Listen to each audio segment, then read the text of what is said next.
میلاد کے اوپر اگر کوئی گھر میں کھانا بھیج دیتا ہے، بھئی جو کھانا لے کے آئے اس سے پوچھیں کس کے نام کی نیاز ہے. 10 محرم کا کھانا ہو، 11ویں کا کھانا ہو یا میلاد کا کھانا ہو، جو لے کر آئے اس سے پوچھیں کس کے نام کا ہے. اگر وہ کہے نا اللہ کے نام کا ہے تو لے لیں اور کھا لیں، کوئی مسئلہ نہیں. اور اگر وہ اللہ کے سوا کسی اور کا ذکر کرے پھر بھی اس سے پوچھ لیں. بعض اوقات لوگوں کو بتانے میں وہ کہہ دیتے ہیں نا عبد القادر جیلانی کی 11ویں ہے، وہ کہیں گے ان کے نام کی ہے یا اللہ کے نام کی ہے اور ان کو ثواب پہنچانے کے لیے. یعنی اگر بریانی کھانی ہے تو پھر پوری تحقیق کر لو. تو انشاءاللہ آپ کو سارے مسلمان یہی کہیں گے کہ یہ ثواب پہنچانے کے لیے. تو میت کی طرف سے سال ثواب، صدقہ اور خیرات کا جو کھانا ہے وہ آپ کھا سکتے ہیں. آپ اس ایکٹیویٹی کے بارے میں کہہ سکتے ہیں کھانا حرام نہیں ہوگا. اس ذہن میں رکھیے گا، کھانا اپنی جگہ حلال ہی رہے گا. یہ کرنا کہ کھانا لے کے اوپر کبوں کو ڈال دینا یا نہ لینا، غصے کا اظہار کرنا، اس طرح کرنے سے میرے بھائی کوئی تبلیغ نہیں ہونی ہے. یہ تبلیغ کا اچھا موقع ہے، کوئی لے کے آ جائے تو اس سے پوچھے بیٹا یہ کس کے نام کا ہے، اس کو کم از کم تبلیغ کریں اللہ کے نام کا ہے. یہ تو بریلوی، دیوبندی، اہل حدیث، شیعہ سارے ہی مانتے ہیں کہ اللہ کے سوا کسی اور کے نام کا کھانا نظر نیاز منع ہے. اس پہ تو کوئی دوسری رائے ہی نہیں ہے. وہ تو کہتے ہیں ہم اصال ثواب کے لیے کرتے ہیں. لیکن اگر اصال ثواب کے ساتھ کسی کا یہ جڑ گیا ہے کہ ہم اگر 11ویں کے موقع پر داتا دربار کے اوپر دودھ نہیں چڑھائیں گے تو ہماری بھینسیں دودھ دینا چھوڑ دیں گی، تو سر یہ تو پھر بہت آگے بات چلے گی نا. ایسے لوگوں کو تو کہنا چاہیے کہ میرے بھائی آپ تجدید ایمان کریں، آپ کا کیا عقیدہ ہے. اگر اسی بنیاد پہ آپ نے دودھ ماننا ہے، میرے کہنے پہ آپ نہ دودھ دو، بھینسیں انشاءاللہ دودھ دیتی رہیں گی. باقی وہ جب بھینسوں نے جس پیریڈ آف ٹائم میں دودھ نہیں دینا ہوتا اس میں تو انہوں نے نہیں دینا. کوئی لے جاؤ نا اس طرح کی بھینس جڑی بولی تے آئی ہے، انہوں دادا دربار پھیرو تو دودھ صحیح دے تو پھر منیے نا. آپ جائیں آسٹریلیا میں دیکھیں، نیوزی لینڈ میں دیکھیں، ایک شکل کی بکریاں، ایک شکل کی گائیں یوٹیوب پہ ویڈیوز رکھی ہوئی ہیں، کتنا کتنا دودھ دے رہی ہیں. آپ کے سارے بزرگ مل کے بھی ایک بھینس سے اتنا دودھ نہیں نکال سکتے جتنا وہ نکال رہے ہیں. تو انہوں نے کیوں نہیں بزرگ مند ہے؟ اتنی خوبصورت گائے بھینس ہے.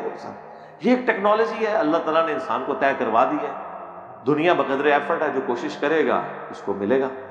باقی میں کبھی بھی ہارڈ سٹانس نہیں لیتا، کیونکہ آپ یہ ذہن میں رکھیے گا کہ آپ جس ملک میں رہ رہے ہیں وہاں پر صدیوں سے ان چیزوں کو نبی علیہ السلام کے ساتھ عقیدت کے ساتھ لوگوں نے جوڑا ہوا ہے. لہذا کوئی یہ حرکت نہ کرے کہ کوئی میلاد کا جھنڈا پھاڑ دے، کوئی ضرورت نہیں ہے.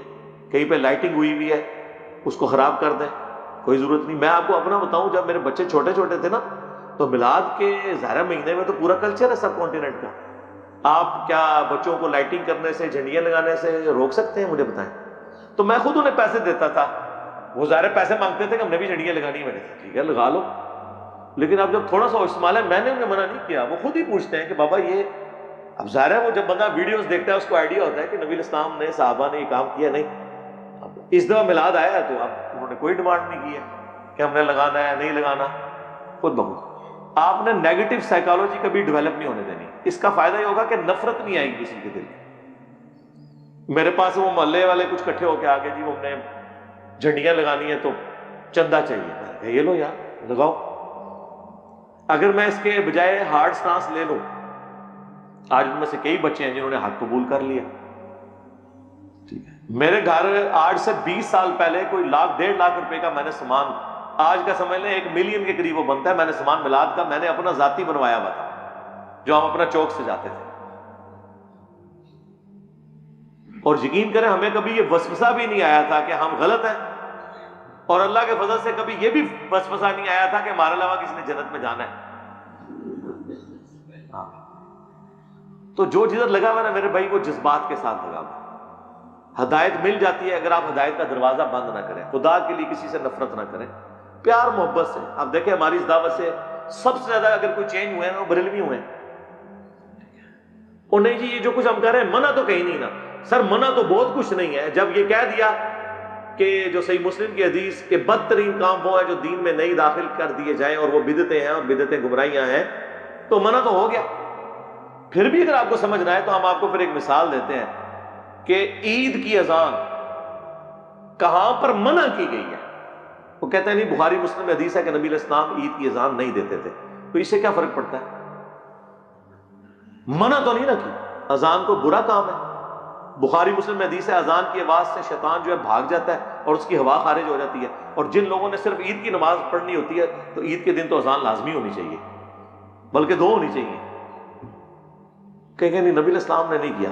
تو پھر ہم وہی سوال کریں گے کیا گناہ کا کام ہے؟ کہ نہیں ہے تو ثواب کا کام ہے، لیکن نبی علیہ السلام نے تعلیم نہیں فرمایا. تو سر بس یہی ہمارا جواب آپ کی میلاد کی ایکٹیویٹیز کے بارے میں. آپ نے میلاد منانا ہے، صحیح مسلم 2750 فیہ ولدت وفیہ انزل علیہ، اس دن میں پیدا ہوا اور اسی دن مجھ پر پہلی دفعہ وحی نازل ہوئی. آپ روزہ رکھ کر منڈے والے دن ہر ہفتے ہر ویک میں منڈے کا روزہ رکھ کر میلاد منائیں، جشن میلاد بھی منائیں اور جشن قرآن. کیا اسلام اس چیز کا نام ہے کہ سال کے بعد ربیع الاول کے مہینے کے اندر لوگ نکل آئیں باہر، سال کے بعد محرم کے مہینے کے اندر لوگ نکل آئیں باہر، یا رمضان کے مہینے کے اندر نکل آئیں باہر؟ اسلام تو ایک پورا ایک پیکج ہے نا. اس کے بعد جو سب سے زیادہ ایک سوال ہوتا ہے نا، وہ کہتے ہیں دیکھیں جی آپ دیکھیں 12 ربیع الاول کا دن ہے، 2 گھر ہیں، ایک گھر میں حضور کی پیدائش کی خوشی منائی جا رہی ہے، دوسرے گھر میں جو ٹی وی لگا ہوا ہے، یا بچے جو ہیں وہ گیمیں کھیل رہے ہیں، 12 ربیع الاول کی چھٹی کو سیلیبریٹ کر رہے ہیں. بتائیں کون عاشق رسول ہے دونوں میں سے؟ اب اگر آپ اس طریقے سے بنیاد بنائیں گے لاجک کی بنیاد پہ، منطق جو زیادہ تر ہمارے اہل تشیع اور بریلوی حضرات لے کے چلتے ہیں، تو پھر سر اس کی تو کوئی اینڈ نہیں ہوگی.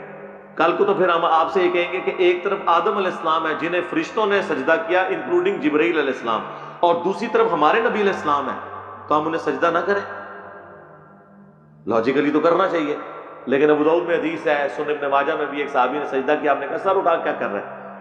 ان کا یا رسول اللہ ہیرا نامی شہر میں گیا تھا، وہاں لوگ اپنے سردار کو سجدہ کرتے ہیں، تو میں نے یہ بہتر سمجھا کہ آپ کو سجدہ کروں. آپ نے فرمایا جب میں فوت ہو جاؤں گا تم میری قبر سے گزرو گے، کیا میری قبر پہ بھی سجدہ کرو گے؟ کہ نہیں یا رسول اللہ. تو فرمایا پھر مجھے کیوں سجدہ کر رہے ہو؟ اگر سجدہ میں جائز سمجھتا تو بیویوں سے کہتا کہ اپنے خامدوں کو سجدہ کریں اس حق کے سبب جو اللہ نے مقرر کیا ہے. تو حضور نے تو نہیں یہ کہا کہ عشق دے چلے نمبر لے گئے، عقل والے انجے ہی عمرہ گالیاں کہتے ہیں نا، عشق کے چلے نمبر، او عشق دے چلے اتنے بھی میرے ہتھوں مارے گئے، اگوں اللہ دے ہتھوں مارے جان گے. ہاں عقل والے انما یتذکر اولو الالباب، نصیحت تو حاصل نہیں کرتے مگر عقل والے. یہ آپ نے کون سا دین بنا لیا؟ تو اس طریقے سے چیزوں کو نہیں پریزنٹ کیا جا سکتا. تو اس کی پھر میں ان کو پھکی دیتا ہوں کہ دیکھیں کہ 10 محرم کا دن ہے، ایک گھر میں مجلس ہو رہی ہے، لوگ چیخو پکار کر رہے ہیں، ماتم کر رہے ہیں، اہل بیت کے مصائب کو یاد کر کے رو رہے ہیں، اور دوسرے گھر کے اندر ٹی وی چلا ہوا ہے. بلکہ اس سے بھی بڑھ کر اعلیٰ حضرت کی کتاب رد الرافضہ رکھی ہوئی ہے جس میں شیعہ کو کافر ڈکلیئر کیا گیا. ایک طرف اہل بیت کے غم میں لوگ رو رہے ہیں، یہ شیعہ کا گھر ہے، یہ بریلویوں کا گھر ہے. اب بتاؤ کہ عاشق اہل بیت کون ہے؟ تو کہیں گے نہیں عشق اہل بیت کا یہ تقاضا نہیں ہے کہ اس طرح کی بدعت کی جائے. تو سر عشق رسول کا بھی یہ تقاضا نہیں کہ اس طرح کی بدعت کی جائے. پھکی کے بغیر، اینٹی وینم الزامی جواب کے بغیر بات سمجھ نہیں آتی. اب ہم تو پیار محبت سے سمجھا ہی سکتے ہیں، غصہ نہیں کسی پہ کھا سکتے. ان چیزوں کو لوگ پھر جذبات کے ساتھ جوڑ لیتے ہیں. تو یہ مروجہ ساری چیزیں جو ہے نا یہ اس طریقے سے جو چیزیں بعد میں شروع ہوئی ہیں اس کے اوپر کسی کے اوپر قدغن لگانا. باقی اس کو میں مانتا ہوں کہ اس پہ اجماع امت ہو چکا ہے. المستدرک للحاکم میں حدیث ہے میری امت کبھی بھی گمراہی پہ جمع نہیں ہوگی، جماعت پہ اللہ کا ہاتھ ہے. المعجم الکبیر طبرانی میں بھی حدیث موجود ہے کہ پوری امت جب کسی بات پہ متفق ہوگی تو وہ اللہ کی مرضی سے ہوگی، یہ امت گمراہ نہیں ہوگی. ہاں اگر کسی ایک گروہ کی مخالفت آ جاتی ہے پھر وہ اجماع امت نہیں ہوگی. یہاں تک اجماع ہو چکا ہے کہ ربیع الاول کے مہینے میں نبی علیہ السلام سے متعلق پوری دنیا کے اندر سیمینارز پروگرام کیے جاتے ہیں. ایون وہ آپ دیکھیں یہاں پہ اہل حدیث بھی امام الانبیاء کانفرنس کر رہے ہیں، دیوبندی سیرت النبی کانفرنس کر رہے ہیں، بریلوی میلاد مصطفیٰ کانفرنس کر رہے ہیں، اہل تشیع بھی کر رہے ہیں. پروگرام نبی علیہ السلام کی سیرت کو، آپ کی صورت کو، آپ کے معجزات کو ذکر کرنا، آپ علیہ السلام کی شخصیت کی کوالٹیز کو ذکر کرنا. اس مہینے کے اندر جمعے کے خطبوں میں تمام مکاتب فکر کے لوگ یہ ساری چیزیں کرتے ہیں. یہ بالکل درست ہے، یہاں تک اجماع ہے. باقی یہ جو ایگزیکٹلی 12 ربیع الاول کے دن کو ٹارگٹ کر کے جھنڈیاں، جلوس، لائٹنگ، اس اعتبار سے جو کچھ کیا جا رہا ہے نا، اس کے اوپر کوئی اجماع نہیں ہوا. بس میں اشارے سے ہی بات کر سکتا ہوں تاکہ آپ کو بات سمجھ آئے. اس کے اوپر پھر وہ یہ بھی کہتے ہیں کہ قرآن میں اما بنعمت ربک فحدث، پس اپنے رب کی نعمتوں کا خوب چرچا کرو. وہ کہتے ہیں جی چرچا تو سڑکیں بند کیے بغیر ہو گئی، بدواواں ملن گی تو چرچا نہیں ہوئے گا. جب لوگ جو ہیں وہ ہاسپٹل جانے سے رہ جائیں گے. میں تو 10 محرم کا جلوس ہو، 12 ربیع الاول کا جلوس ہو، یا دیوبندیوں کا 1 محرم کا جلوس ہو، میں کسی بھی جلوس کے ہاتھ میں نہیں ہوں سوائے کنٹرول انوائرمنٹ میں کسی میدان کے اندر، کسی گراؤنڈ کے اندر کوئی چھوٹا موٹا پروگرام کر لیں. کیوں آپ لوگوں کو تکلیف میں ڈال رہے ہیں؟ کیا امیج آپ دے رہے ہیں پوری دنیا میں اسلام کا اس طریقے سے؟ اب آپ دیکھ لیں، ہم نے شکر کیا تھا یار افغانستان کے اندر کوئی صورتحال بہتر ہوئی ہے. آپ دیکھ لیں ان 10 دنوں کے اندر 2 شیعہ مساجد کے اوپر خودکش حملے ہو کر کتنے لوگ شہید کر دیے. میں سوچ، اور مارنے والے بھی مسلمان، مرنے والے بھی مسلمان، مرنے والوں کی حفاظت کرنے والے حکومت میں بیٹھے ہوئے طالبان وہ بھی مسلمان. اس صورتحال کے اندر کسی گورے کا دماغ خراب ہے کہ وہ اسلام میں آ جائے تو کہے گا بھائی سکون نال بیٹھا ہے، بیٹھا رہنے دو. یہاں پہ بھی آپ دیکھ لیں عشق رسول کے نام کے اوپر لوگوں کی گاڑیاں جلائیں گے. آج تک کوئی عاشق رسول مجھے نہیں ملا جو لبیک یا رسول اللہ کا نعرہ لگائے اس کے بعد اپنے موٹر سائیکل کی ٹینکی کھول کے اس میں وہ تیلی ڈال دے. اور کریو نا اے کام نہ کرنا، آگ لانی ہوئی نا ٹینکی نہ کھولنا، سائڈ تو لانا، کیونکہ وہ اگر اس کے اوپر آپ رکھیں گے تو بم بن کے پھٹے گا، تم نہیں بچو گے.